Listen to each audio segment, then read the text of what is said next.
The almighty Mavo Edge 6K, KINEFINITY's latest full-frame cinema camera, or you can look at it this way, it's the Mavo Edge 8K's little sister or little brother. I had it in my hands for a short amount of time, so here are my thoughts on this cinema camera.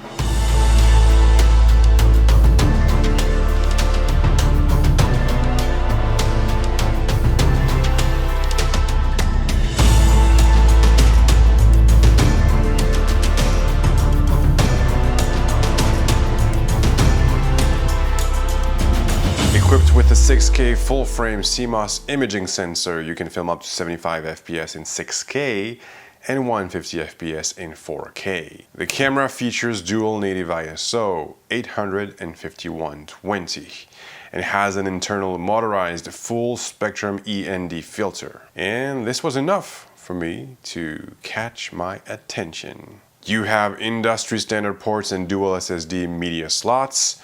It is capable of recording APRIL ProRes 4444XQ and uncompressed RAW, or at least on paper, because the firmware version I had didn't have that option. So you have to keep that in mind while watching this video and all the examples I'm about to show you. There will be some fixes and some changes in future firmware updates. I filmed 2 short videos with the camera. One is part of an extension of the boxing photo shoot that I did a few weeks ago, and since I am kind of a dance photographer, I also filmed a short dance video. The beast weighs 3.6 pounds, 1.6 kilograms. It is compact and lightweight. I used it with the versatile Chiopt, I don't know how to pronounce this, 28 to 85mm lens, the PL mount version that has the range for the images that I wanted to create. I loved the images coming from the Mavo Edge 8K, so no surprise here, I also love straight out of camera the images coming from the Mavo Edge 6K.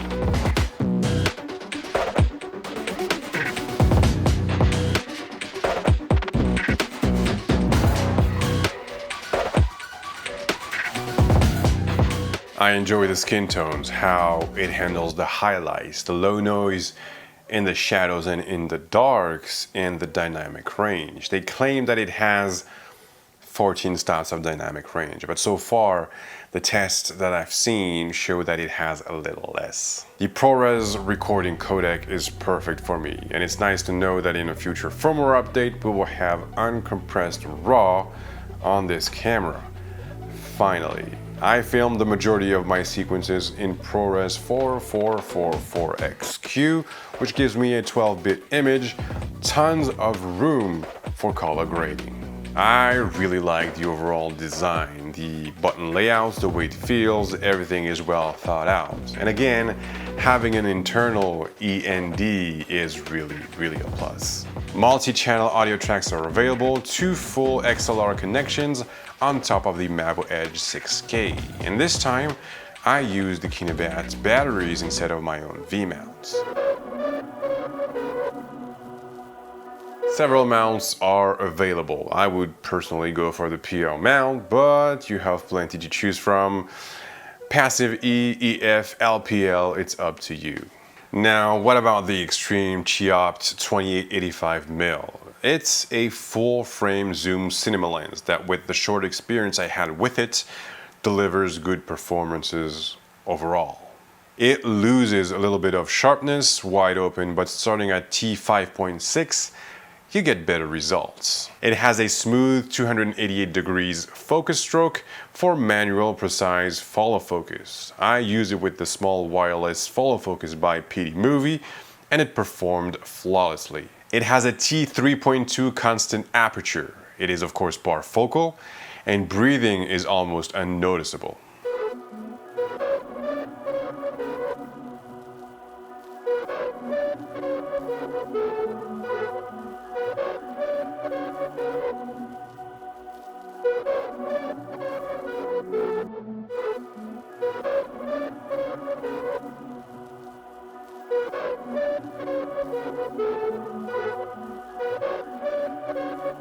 One of the few things that I didn't like about this lens is how it handles flaring. It's sometimes feels a little bit too much, a little bit uncontrolled. It can be a desired effect, but not for me. But that's just me.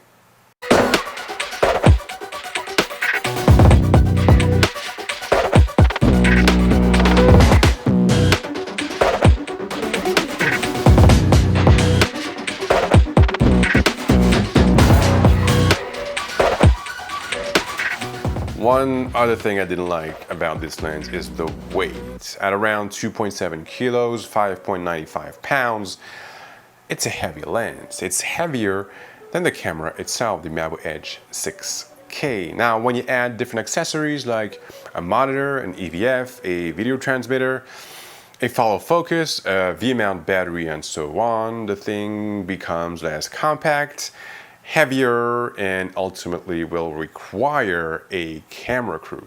Now, don't get me wrong, you can of course operate this camera, the Mavo Edge 6K, alone. I would get rid of all the unnecessary accessories, and of course I would prefer using a prime lens instead of this zoom lens.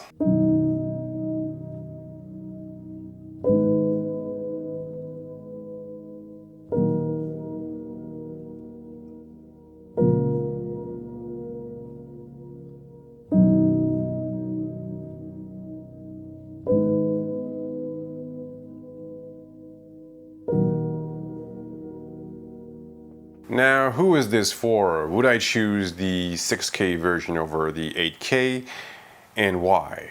If you shoot a lot of commercials, short films, narrative films, documentary films, if you have a foot in the industry, then yes, this can be a great tool for you. This can be a great investment. I'm going to repeat myself. Given the price of the camera, KINEFINITY should propose this camera to more rental houses.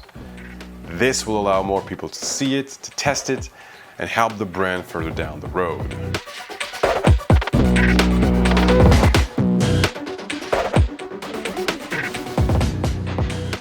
I know a lot of people will most certainly choose an established and known brand for their project, as it will be a safer choice. So if this camera managed to be a little bit more available, the situation for them might change.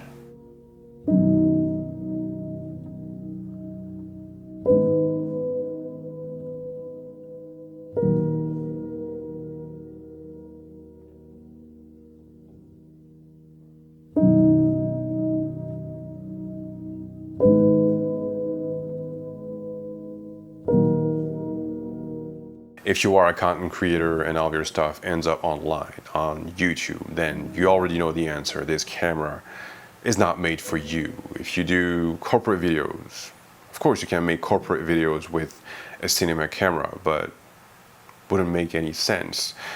I've seen a lot of people complain about this camera online, reviewers, YouTubers, saying that this camera is not made for them. Of course it's not made for you. You're not going to vlog with a cinema camera. You're not going to make your review videos on YouTube with a cinema camera. I would personally choose the 6K version over the 8K for two reasons.